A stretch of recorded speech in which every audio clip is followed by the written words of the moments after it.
Kenapa pelajar Malaysia yang ada di Mesir itu tergolong elit? Pelajar baru yang datang dari kampung mereka maka akan dibawa ke tempat ini. Mana lecturers dia, profesor memang nak sangat ajar kelas Malaysian. Food baik-baik, kemudian dengar kata, kemudian satu negara dia orang ni macam ni. From my home in Kuala Lumpur, Malaysia. Well, I've been thinking about you, and I think I have to listen, because... Halo, hai semuanya. Apa kabar teman-teman? Jumpa lagi bersama Sari di pagi hari ini. Sari doakan dimanapun kalian berada tetap diberikan kesehatan ya, diberikan semangat dan dipermudahkan segala urusannya. Oke teman-teman, nah di sini ada seorang pelajar Indonesia yang menceritakan pengalaman dia dan juga sebelum dia tahu hal ini bertanya-tanya lah ya, kenapa pelajar Malaysia yang ada di luar negara, ini tepatnya di Mesir, itu terlihat elit. Nah, ini ada sesuatu yang mengejutkan ya setelah dia ambil tahu kenapa dan dia mendapatkan jawabannya. Hari pun sangat terkejut. Ternyata nanti kita langsung lihatlah videonya seperti apa. Nah, ini kalau Kokori mendengar ini, wah mesti dia sangat terkejut ya. Oke teman-teman, kita langsung saja tonton dan dengarkan langsung daripada pelajar Indonesia ini. Soju. Kenapa pelajar Malaysia yang ada di Mesir itu tergolong elit? Kemarin gue ketemu dengan salah satu pelajar Malaysia dan ternyata sebagian besar pelajar Malaysia itu tinggal di dalam sebuah wisma di mana mereka semua berkumpul di sana sesuai daerah masing-masing, dan setiap ada pelajar baru yang datang dari kampung mereka maka akan dibawa ke tempat ini, akan dibina, dididik, dan juga diorientasi. Dan menariknya, ternyata wisma ini merupakan fasilitas yang diberikan oleh pemerintah negeri mereka atau daerah mereka. Bahkan tidak hanya satu saja, dari kerajaan Malaysia. 2-3 wisma sekaligus setiap daerah, dan juga masing-masing wisma itu sangat bisa dijaga terdiri ya, dari 4 sampai 6 lantai. Dan tentu hal ini merupakan perhatian dari pemerintah terhadap diaspora mereka yang sedang belajar di luar negeri, sehingga setiap pelajar itu dapat merasakan secara langsung kehadiran pemerintahnya di dalam kehidupan mereka, sehingga dengan hal ini tentu biaya hidup mereka relatif lebih murah dan yang pasti adalah terhindar dari berbagai tindakan kriminal yang berkedok macam-macam. Gimana? Keren nggak pemerintah negeri di Malaysia? Coba kalian komen. RM12. Tak ada mahal sangat. RM12 itu 120 pon saja. Irfan, saya Haidir. Saya boleh tanya satu soalan tak? Kat sini ni semua kawan-kawan daripada Perlis duduk kat sini semua lah, kat rumah Perlis ni? Ya. Semua? Ya. Atau boleh duduk kat luar? Boleh. Oh, boleh. Tapi kalau budak-budak baru kena duduk kat sini atau macam mana? Budak baru lama pun boleh duduk sini sebab tak ramai. Tak ramai lah. Berapa orang anak-anak Perlis kat sini kan? Sekarang dalam 60 orang. 60 orang saja. Oh, ramai juga. Rumah dia. Oh. Tapi rumah Perlis ni dibangun kat kat negeri Perlis lah atau dekat kedutaan? Yang bangun Perlis ni. Negeri Perlis lah. Negeri Perlis lah. Kerajaan. Tapi kena bayar jugalah setiap bulan kan? Kalau dalam Malaysia dalam RM12. Tak ada mahal sangat. RM12 tu 120 pon saja. Itu pun RM12? Baru diperbarukan lah harga yuran tu. Oh, macam tu. Asal RM10 je. RM10 saja. RM10? Tapi ada satu je wisma Perlis kat Mesir ni atau ada banyak? Ada 2. Ada 2 kat Mesir? Tapi bukan besar. Satu lagi dia Syaah je. Pasal aja saja. Kalau yang satu Imarah kan berapa lantai? 3 lantai, 4, 5. Luar biasa. Sekali dengan surau. Saya nampak setiap daripada negeri Malaysia dia punya wisma saya. Ya, ada sampai 2 sampai 3 wisma. Hebatnya. Paling kaya Kedah. Kedah paling kaya. Kenikmatan apa lagi yang kalian terima ini? Ini Sehari baru tahu saja ya. Dan lebih mengejutkan tadi ya, biayanya sewanya itu hanya 10 ke 12 ringgit saja. Syok, betul-betul syok ya. Kalian sangat beruntung ya teman-teman. Nah ini kalau Kokori tahu ini ya, mesti dia ketar-ketir dia. Salah satu keuntungan ya bagi pelajar-pelajar Malaysia yang berada di luar negara, terutama di Mesir. Sari tak pasti kalau di negara lain apakah ada juga seperti ini, tapi kita cakapkan yang video yang tadi itu ya. Kalau memang disediakan hanya khusus untuk orang Malaysia saja, kita ada juga circle daripada warga negara Malaysia sendiri ya, satu negara kita. Nah, itu kalau kita ada masalah apapun, kita boleh sharing di situ. Nah, orang-orang Malaysia dan juga pemerintah dan juga kerajaan Malaysia itu mesti akan menolong kita. Kecuali kita kalau keluar negara kita belajar sendiri, hanya kita aja warga negara daripada luar itu. Nah, mesti kita sangat yakin dan percaya diri ya. Kalau ada kawan-kawan, ada support ya, kalau ada kawan-kawan ataupun support daripada kerajaan dan juga warga negara Malaysia sendiri, nah itu yang terbaik ya. Oke teman-teman, kita cakap-cakap pasal pelajar ya, apalagi pelajar daripada Malaysia. Ada beberapa video yang Sari pernah reaksikan ya. Pelajar-pelajar Malaysia itu ketika berada di luar negara itu spesialnya banyak disukai daripada negara yang mereka tempat berkuliah itu ya, tempat mereka itu belajar. Kita akan mendengarkan bagaimana tanggapan orang luar negara itu terhadap pelajar Malaysia. Nah, nanti juga akan kita reaksikan bagaimana pengalaman-pengalaman mereka, atau mereka ada pengalaman-pengalaman lain yang unik ketika belajar di luar negara. Oke, so mari kita lanjutkan ke video ini, tonton sampai akhir. Oke, so mari langsung ke videonya. Jom. Apa pandangan lecturers and professors dekat Rusia ni terhadap student Malaysia? Kat sana, lecturers dia, professor memang nak sangat ajar kelas Malaysian. So dia ada banyak kelas, dia ada dua aliran bahasa. Satu English course, so ini untuk student foreigners lah. So ada dari Arab, dari India, ada dari China dan ada dari Malaysia. Tapi ada juga aliran yang belajar perubatan dalam bahasa Rusia. Ini adalah mainly rakyat Rusia sendirilah. Jadi lecturers selalu bagi tahu yang mereka selalu nak sangat ajar kelas Malaysian. Sebab apa? Sebab kata cikgu-cikgu ni, Malaysia ni baik, sangat hormat. So, lecturer cakap kat depan semua diam saja. Nakal-nakal kita lah, kita rasa kita dah nakal. Sebenarnya rupanya akhlak kita tu standard tau. Hormat pada cikgu, buat homework, kita cakap dengan nada yang very respectful lah.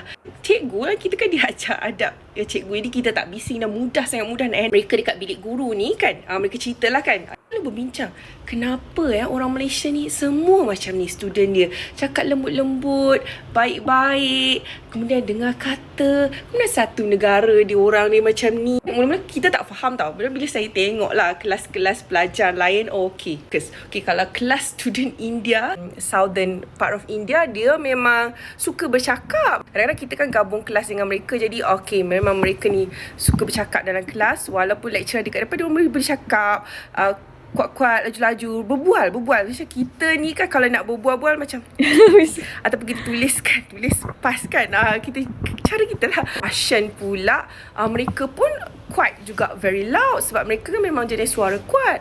Jadi rupanya itulah pandangan mereka terhadap rakyat Malaysia, orang Malaysia. Dia orang tanya macam mana orang Malaysia ni, mak bapak dia, cikgu dia boleh ajar pelajar Malaysia ni bagus-bagus macam ni, saya tak faham. Bangga juga kan, tak sia-sia lah didikan mak ayah, sistem pendidikan kita dan akhlak dalam Islam yang menyebabkan kita ni bila pergi sana bawa nama yang baik lah, sentiasa dapat pujian, terutamanya pujian dari segi kerajinan, disiplin dan juga akhlak ketika belajar. Itu saja guys, bye. Pengalaman I diajar oleh seorang profesor Yahudi. Di Malaysia ni kita ada satu persepsi yang Yahudi ni in a certain way, sebab kita pun tak pernah jumpa kan orang mereka dekat sini kan. Kita pun tak boleh pergi Israel. Jadi bila saya pergi belajar di Russia, saya terdedah, saya berjumpa dengan mereka ni. Dan masa tu saya ingat lagi saya dekat fourth year, tahun keempat. And seorang profesor saya ni, seorang profesor perempuan, rambut dia pendek, kerinting-kerinting, quite old, and dia ajar penyakit berjangkit. So bila saya tengok nama profesor ni, alamak, profesor ni jus lah, nanti dia mesti fail. Alamak, macam mana silap aku fail semester ni. So I ada that kind of mentality lah kan. I rasa macam the professors gonna hate us, might not takkan mengajar kita elok-elok, akan failkan kita. And I rasa takut bila setiap kali I nak masuk kelas dia, I macam suspend lah. Bila dia nak tanya soalan, I takut kalau I tak boleh jawab, nanti markah yang lagi buruk ke, because I rasa macam akan ada bias. Oh, it has been going on for several months, tapi I macam tak nak suka lah, tak nak suka professor ni. But the thing is, that professor, that lady, dia mengajar sangat-sangat best. Compared to profesor lain, dia mengajar sangat-sangat best. Sangat-sangat jelas, sangat-sangat menarik, sangat-sangat clear. I macam, macam mana ni? I tak nak suka dia. I tak nak suka dia lah. Sebab dia kan orang Yahudi. I tak nak suka. Tapi kan, dia always very open, very frank. Dia treat us very nicely. Because dia ajar sangat ikhlas, dia ajar dengan baik. Dia ajar sama macam dia ajar kelas-kelas lain. Basically, dia orang Jews yang duduk di Russia lah kan. Bukan semua orang tu sama pandangan. And that class, I dapat good mark. Alhamdulillah tak fail, but score kau. And until now, I still remember her. You always remember a good teacher, right?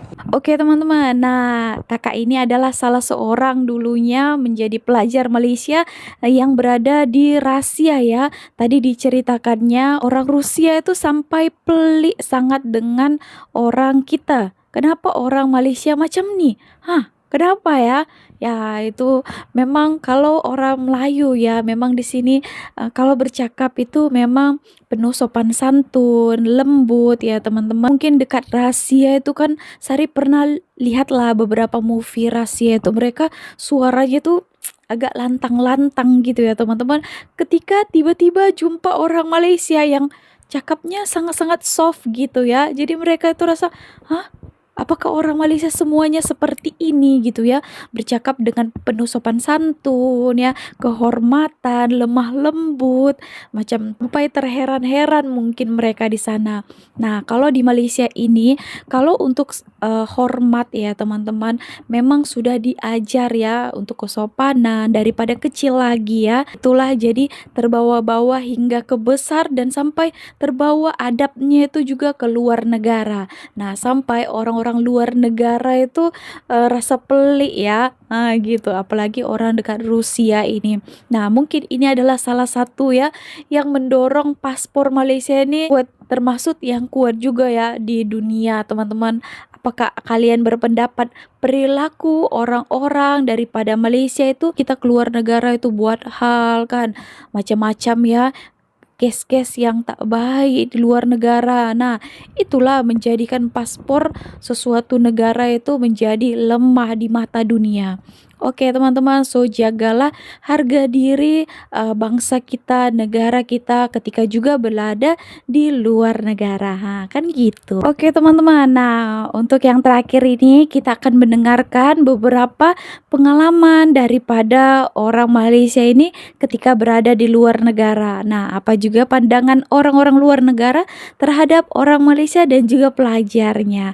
Oke langsung saja. Tiga sebab kenapa orang Arab Saudi suka sangat dengan Malaysia. Yang pertama, adab rakyat Malaysia yang suka senyum dan juga tolong menolong. Nombor dua, kalau ada pelajar ataupun jemaah yang datang ke Arab Saudi, memang semuanya sopan santun, tak ada rushing pushing, semuanya baik-baik belaka. Nombor tiga, kalau orang Arab datang ke Malaysia, mereka memang sangat sukakan cuaca kat sini sebab tak terlampau panas, tak terlampau sejuk. Nak tahu tak, ada kerja kosong untuk rakyat Malaysia ke Arab Saudi. Hanya perlukan diploma ataupun degree, ada pengalaman example dan berminat nak kerja dekat Arab Saudi. Nak tahu lebih lanjut? Klik link in bio. Malaysia, Indonesia? Malaysia. Yes, thank you. Best Muslim Malaysia. Best Jannah Malaysia. Today, world Muslim, best Muslim. Hajj 2007. Oh, okay, 2007. Okay. They Malaysia. Ziarah tahu. Best Muslim world, Muslim Malaysia. Alhamdulillah, thank you very much. Jannah. Oh, Jannah. Malaysia. First visit. InsyaAllah. Thank you so much. Dia kata, dia tahun 2007 dia buat haji dekat Mekah. Lepas tu dia kata, dia jumpa rakyat Malaysia yang buat haji. Rakyat Malaysia ni adalah rakyat Muslim yang terbaik. Dan dia kata, insyaAllah kalau masuk Jannah, rakyat Malaysia adalah salah seorang yang akan masuk Jannah paling awal sebab kita baik sangat. Alhamdulillah. Kenapa lah tak study dekat Korea? Oh, ini Korea pula ya? Sakit kena ingat balik ni. Pernah. Saya ingat lagi masa saya first semester, saya ada ambil satu kelas ni. First day, lecturer dah minta buat group untuk group project. Masa tu saya seorang je foreigner and semuanya Korean. Dalam kelas tu ada 60 student. Besar. Tahu tak? Time tu semua dah ada group sendirilah. Saya seorang je kat belakang sebab saya selalu duduk belakang. Of course lah, kita dah tak ada kawan kan. Orang-orang yang ada kawan semua duduk depan. And then semua dah bergerak ke grup masing-masing kan. Saya tak ada siapa tak ada siapa nak ajak satu grup. Padahal maksimum 4 orang tau satu grup. Ada satu grup tu 3 orang.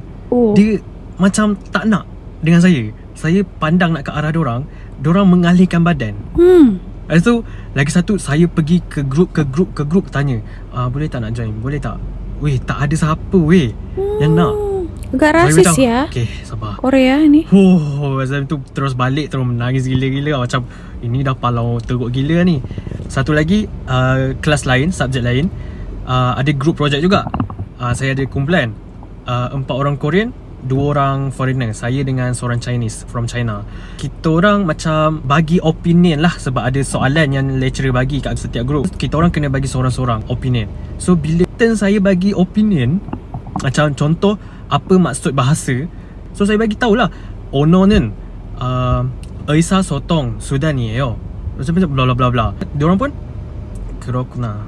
And then diorang berempat borak sesama sendiri. Dia semangat asobia diorang sumpah a different level lah. Tak boleh nak bincang. Bila ingat balik memang sakit lah. Masa first year lah sakit sikit sebab kita kan dekat negara asing kan. So first time pula tu. And then second year, third year, lama makin okay. Dah masak dah dengan perangai dorang. Final year saya, baru saya jumpa kawan Korean yang baik. Saya adalah beberapa, 2-3 orang. Tapi time first year tu memang sakit sikit Mungkin sebab dorang tak pandai bahasa Inggeris, so susah sikit nak communicate dengan dorang. But still saya menolong lah, memberi hikmat dalam kumpulan tu. Tapi kena layan macam tu memang sakit Ada banyak lagi cerita sebenarnya. From my home in Kuala Lumpur, Malaysia. This opportunity to be here at the prestigious University of Wisconsin-Madison did not come easy or cost little for any of us. My hopeful freshman self had started out college with big dreams. I wanted to make the most out of my time here because just like Hamilton, there's a million things I haven't done. Remember those days? I could justify struggling in calculus or chemistry because I was only a freshman. And I thought that by the time I'm a senior, I'll be a pro at everything. But as students, we juggle a lot on our plates.